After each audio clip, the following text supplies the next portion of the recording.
Hello, everybody. Vincent is back, and of course, I'm here to share my story about my journey out of the Watchtower Society, out of Jehovah's Witnesses. And I want to share my whole story because how does a man go from being totally indoctrinated with the Watchtower to becoming a follower of Christ? And so that's why I want to share this story and I'm excited to share my entire journey here. But what are we going to be talking about today, though? Well, I told you I wanted to share about how I fought the spiritual war within the Watchtower Society as an elder. And we are going to talk about those things, but I feel that we need to talk about something else first. And it happened when I was thinking about this video that I was going to make about sharing with you my own personal fight within the Watchtower. But as I was sitting on the couch, I was thinking about how, we really need a little bit more perspective on this thought, because as I was thinking about the things I wanted to talk about, it really dawned on me how people like myself and perhaps yourself, we really take too seriously sometimes our life in the Watchtower Society. I mean, there are some things that are very serious: child abuse, other types of abuse. Disfellowshipping is wreaks havoc on people's lives, doesn't it? So those things do have real effects. But I'm talking about in general, a lot of things that we took seriously in the Watchtower Society is actually hilarious today. I mean, and why is that? Why do I say it's hilarious? Because I was sitting there on my couch and I was contemplating how you and we were just caught in the game. And that game is called the Watchtower game. And it made me start thinking about role-playing games. When I was growing up in middle school, maybe you already know what a role-playing game is, but there was a very popular game. It was known as Dungeons and Dragons. And there are different versions of that game. Most of these games were satanic in nature, but kids started playing this when I was in junior high, and they continued to play it in high school. And you can even look this up. These people that play these role-playing games, many times they become mental because they begin to really believe that they are the character that's been given to them. They believe that that role is real. And so they begin to act out this role in real life. I mean, I remember a guy I went to school with. I mean, he still thought he was in the Dungeons and Dragons world or whatever game he was playing long after high school. You can see him just walking down the streets. You can see the way he dressed and everything, that he was still in that game world.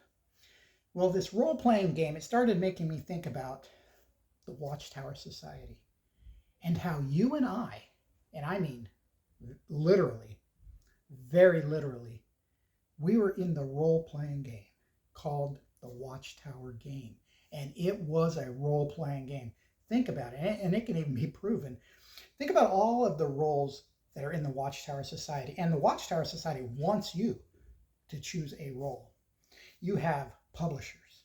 And even within the publishers, you have 0-hour publishers, you have low-hour publishers. And even those publishers, even the 0-hour publisher was a role, because look what it did. It affected how people viewed him. It affected how the elders treated him. He probably got more shepherding calls or something. I don't know. So everybody had a role to play. And then you had elders and ministerial servants.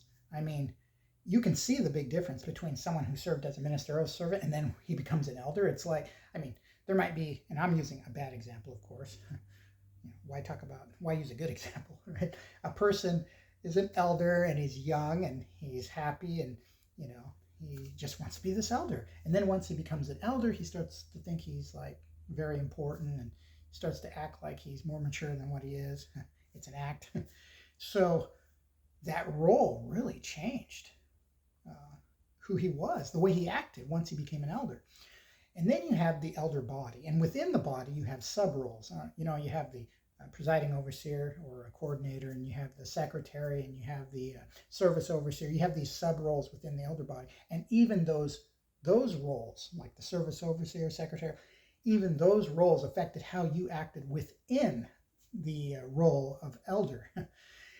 So you had all of that. And then you had, of course, your pioneers. I mean, pioneers acted differently than the publishers. Even the things they talked about, they acted differently than the elders and ministerial servants. They were more concerned with certain things, more so than the others.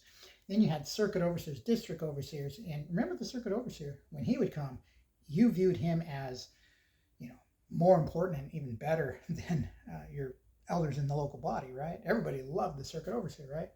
So then you had the district overseer. And if a district overseer came to your congregation, you thought you were being visited by a prophet of old. Then, of course, you have the governing body. And we're not really going to concern ourselves so much with the governing body, but I believe that the governing body is also caught in the game. I believe there's large corporate giants behind the Watchtower Society, stockholders, all of that. And the difference between the governing body and, say, everyone else below, this is my opinion, is that they chose to do evil. They know exactly what they're doing, and they knew what it was going to be like when they started this game. And that, I believe, especially has come true over the years, more so. I think the Watchtower Society has become more of a business, more corporate in so many different ways. So there's that, but we're not going to really concern ourselves with that. The fact of the matter is, and this is what I was contemplating that day, is our entire life was just one big role-playing game. And again, you can prove that that is true, because how many of us know of an elder, perhaps, like I knew an elder in one of the bodies that I served on. He stepped down from being an elder. Well, when he was an elder, I thought, man, that guy is a jerk. In fact, a lot of people did not like this man. But then when he stepped down as an elder, he was tolerable. He even had a sense of humor that came out that you really didn't see when he was an elder. Now, was he a warm and fuzzy guy? No, he was one of those type that, he displayed or showed very little emotion. And you think about that. You take a man who doesn't really show much emotion, and then you make him an elder. Is he going to become a better person if he becomes an elder? No, I don't think so. And that's what happened there. Being an elder didn't make him a better person. It made it worse. But now he was becoming this nicer person, more tolerable of others, less judgmental, and just now he was one of the publishers. So that proves that it was a role we played. Even for myself, in these roles, everybody's acting according to their own disposition. Like Vincent still acted like Vincent. However, he was caught in the game. He was still playing his role as an elder. And so he would do things that he would not normally do, as an example of this. And this just popped into my head. And you've heard these stories before. Well, they are true because I have been on 2 of these things as an elder. You know how when someone is committing adultery or fornication and you really don't have proof that it's happening? Well, I was one of 2 elders in two different situations where we were told to go out and stalk that house. Meaning, yes, I know it's so embarrassing. I am so ashamed of myself. But even at the time, I thought, this is just craziness. But I said yes. I was playing my elder role. This other elder and I, we went to a house like in the evening. We would be parked in a car, like near the house, just to see if some stranger or somebody would drive up and enter the house, and so that we can have proof of adultery or fornication or something like that. I didn't even want to tell that story. It's so embarrassing, but you can tell I'm laughing now. But why am I laughing is because that our entire life in the Watchtower Society was one big game. Think about all the things that we thought were important in the Watchtower. They're not even important at all. What if you were a fly on the wall and you could observe an elders meeting? Just imagine seeing a body of elders arguing over whether or not this person is qualified to read the Watchtower. And then this brother over here is saying, no, he's not qualified for this and that reason. That's funny, isn't it? You could have grabbed a stranger off the street to read the Watchtower. It wouldn't have made any difference now. Now that we're not playing the game anymore, now that we're out of the game, you look at it, it is hilarious what we thought was important back then. None of it was important. You can even take some of the worst things that happened in the Watchtower Society, and it is not important. Take let's say you found out that an elder, I remember when I was talking about the sign language congregation, I was wondering, like, how do these guys pioneer? I mean, how do they get their time in? And then I explained how they get their time in. And, I'm telling you how ridiculous that is. Well, what if an elder like myself found out that a pioneer was never really pioneering? He was just writing in 60 or 90 hours. See, that would be a serious issue. You would be called back to the back room. I mean, you may even be able to, if you've been doing that for a number of years, you may even get disfellowshipped. But now I look at that and I just want to laugh. I mean, most of the stuff that we were concerned with wasn't even important at all. We were just playing our role in the Watchtower game. And no matter what we did, and this is where I'm going with this, no matter what we did in the Watchtower Society, I don't care how spiritual you thought you were, I don't care, if you thought you were a prophet, you were never going to change that game. That's why you were never going to win some spiritual war in the Watchtower Society, because the game is already set. The rules are set. The governing body and whoever's behind them, they've already set the rules. And they already know how the spiritual man is going to react in this game.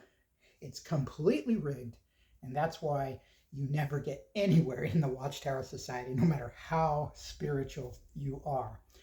Well, as I reflected on this illustration of a role-playing game, it made me think about myself, because I'm going to be sharing with you some of the things I did in the Watchtower Society, but it actually, when you reflect on the how it was just one big game, it really humbles you. It really shows that what you did in the Watchtower Society, even if you were fighting the spiritual war, you were still in the game. And you believed the game was real. And that's what makes it funny. When I start to talk about all these other things later, about what I did, I believed the game was real. I didn't know it was a game. And so many things that I'm going to share with you really are not that important at all. But there is something important about it. And that is this. I've already told you this part, but I'm going to repeat it again. That why am I sharing some of the specific things that I did as an elder? It is because I left God. There was a point in my life where I left God for like 2 or 3 years. I want to say it was about 3 years. I'll take a look back at some of my notes actually to figure out exactly how long it was. But for a few years, I left God. And why did I leave God? Remember I told you, because when you leave the Watchtower Society, you always ask yourself, who am I? Okay, and then you're trying to find the answer to that question. But so many times we answer that question wrong. So I wanted to know who I was. So what did I do? I started thinking about all of the stuff that I wanted to do as a teenager and as a child. And I mentioned that in that one video. And then I went back to doing a lot of those things that I wanted to do as a kid, thinking that's who I was. But in time, much later on, I began to reflect on my life in the Watchtower. And especially now as a follower of Christ, I can see why I did what I did in the Watchtower, because the things that I did in the Watchtower is the person I am. In principle, it's the real person inside. And I was a real person caught in this game playing a role. You've probably seen the Truman Show. I'm sure witnesses talk about the Truman Show. Well, Truman, the title, comes from 2 words, true man. There was a true man within this role that he was playing in the movie. And that's the way it is in the Watchtower. We're all playing a role in the Watchtower according to our own disposition. But that disposition is confused because we're in the Watchtower Society. But once we're out, we can look back and reflect on the kind of person that we were. And it really makes a difference in how you view yourself once you get out of the Watchtower Society. So that's one of the major reasons why I want to talk about those specific things that I did, because it's part of my journey out of the Watchtower Society. But also, too, as I was sitting on my couch, I was thinking about how, because it is a game, and none of it's real, I just can't get over that, how everything was so fake in the Watchtower, that it really helped me to see the men and women very differently in the Watchtower, even just recently, like I said, when I was on my couch meditating upon this, because I gave you that example of that elder, that I really liked, but he acted differently, once he was in the elder body, and I just couldn't understand that. Well, that's because the real person was the nice person. And if you extract the Watchtower Society out of all the people in your congregation, you're going to see that they really are caught in the game. They are not really those people. And I was even thinking of members of the governing body. I know some are not going to forgive me for giving good examples of this, but I was thinking of people like Samuel Hurd. Okay, I mean, who's Samuel Hurd? I mean, what if he wasn't a member of the governing body? What if he was your next door neighbor? I know what I would probably think. I'd think, man, that guy is so boring. So boring. That guy needs to get a life. But other than that, I probably wouldn't think he was a really bad person, you know? He would just be a normal man. In fact, he'd probably be one of the least popular people in the area. He would probably be totally, what's the word for it? Harmless to people. But the Watchtower has really messed with everyone's head. So with reflection, I began to think about the body of elders that I was on. I began to think about, the various men and women in the congregation and just everybody I knew. And, I really don't have enemies anymore. When you start to reflect on these things, how they truly are in a game and they just don't know it. And that game has really had an effect on the way they act, the things they say. You really, once again, remember I had that video on, do I hate Jehovah's Witnesses? Well, the more you think about these things, you begin to see that, no, you absolutely do not hate these people. You love these people. In fact, if you reflect on this more, you're going to think about people in your congregation that if they were not Jehovah's Witnesses today, how much you would love to be around those people. Because I was thinking, I said it, in my earlier video, but any of these people could come to my house and I would just take them in. I would absolutely love these people. So reflecting on all of this has made a big difference. The way I view them, the way I feel about all of these people, and it can even change the way you feel about the governing body, believe it or not. I mean, well, Tony Morris, I will have to admit something about Tony Morris.